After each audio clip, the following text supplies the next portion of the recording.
रामकृष्ण हरी मंडळी, आज आपण बनवतोय लहान मुलांचा आवडीचा खाऊ म्हणजे मुरमुरा किंवा चिरमुरेचे लाडू। तर चिरमुरेचे लाडू बनवण्यासाठी सर्वात आधी तुम्ही जो चिरमुरा घेतलेला आहे तर तो थोडासा गरम करून घ्यायचा। म्हणजे अगदी कमी गॅसवरती 3 कप इतके मी चिरमुरे घेतलेले आहेत।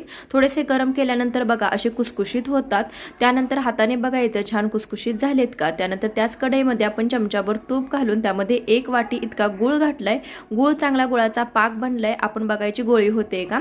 त्यानंतर त्यामध्ये चिरमुरे घालायचे आणि हे जास्त मिक्स करून घ्यायचं। कमी गॅसवरतीच आपल्याला हे मुरमुरेचे लाडू बनवायचे आहेत। त्यानंतर हाताला थोडंसं तूप करायचं आणि लाडू वळायला घ्यायचे।